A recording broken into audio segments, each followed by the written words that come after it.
Hello and welcome to part 2 of how to make a root cellar and the advantages of having a cellar within your homestead. Now, if you haven't seen part 1, do go and check that out and then come back to see this video, which is the part 2.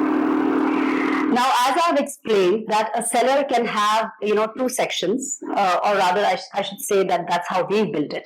We have two sections to our cellar.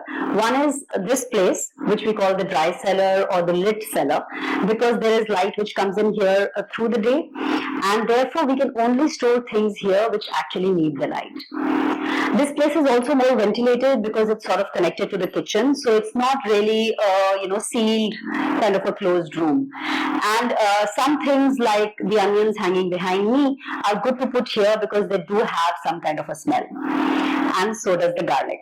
So when you put those things into the sealed cellar, it can generate a lot of smell, but when it's kept here, it can actually keep breathing. And the best way to store onion and garlic is to actually hang it up and let the breeze continue to run through it. So in our lit cellar, we actually store all our pulses, we store all our grains, and we hang up our root crops like onions and garlics right here behind my wall. Now, the thing to look out here is that this wall behind me should obviously be completely damp proof, because you don't want water or any kind of seepage coming into this wall, because it will affect all the things hanging on it. And generally the atmosphere here must remain a bit dry, because that's the condition under which all our grains and our pulses will remain healthy and last long. You don't want any kind of fungal infections happening here. You don't want any kind of mold to be built. So regular sweeping of this area is important just to maintain some, freshness and some cleanliness. And also moving drums around here and there to make sure that nothing is hiding between them is also a good idea. Another thing that we've put in our lit cellar is actually a deep freezer. And that's because we are inundated with some vegetables at some point in time during the year. But then we do go through periods where there is nothing growing in the gardens.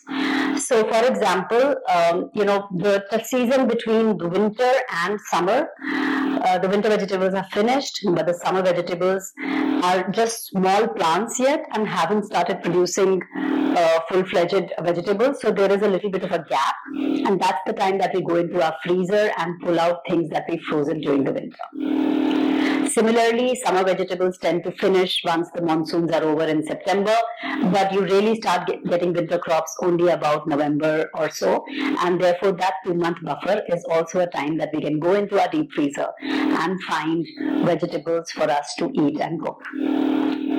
Now, freezing your vegetables is actually a good thing to do. It's one of the best ways to preserve your food, because anything that you freeze does not lose its nutritional qualities.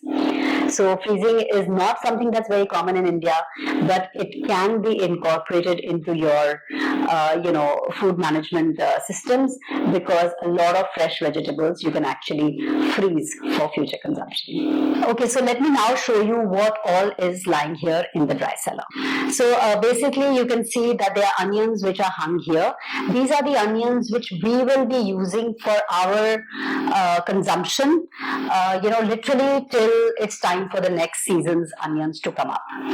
These are not the onions that we'll be selling. The onions that we're going to sell, we've already put into bags and kept separately, and those onions will be sort of used up first before we come back to use these onions.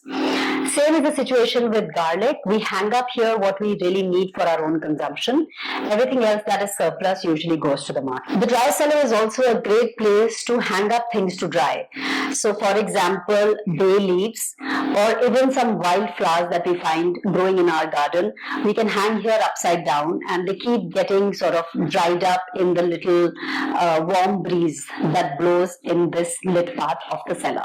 Apart from that, what you will see here is all the dals that we have grown. Some of them we have processed and split into actually dal.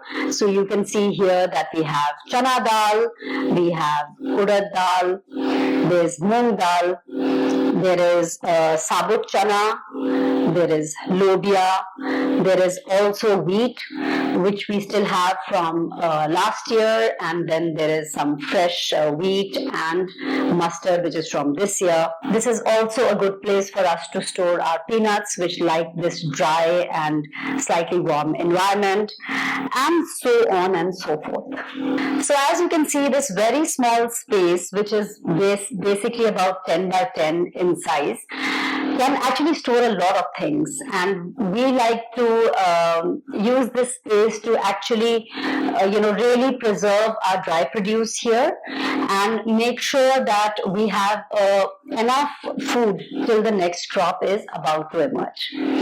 So only when I'm assured of my next season's crop do I actually liquidate the previous season's crop. Otherwise, I keep holding on to at least 5 to 7 kilos of dal, or about 40-50 kilos of wheat, so that we have enough food security for ourselves. So this is the dry and lit part of the cellar.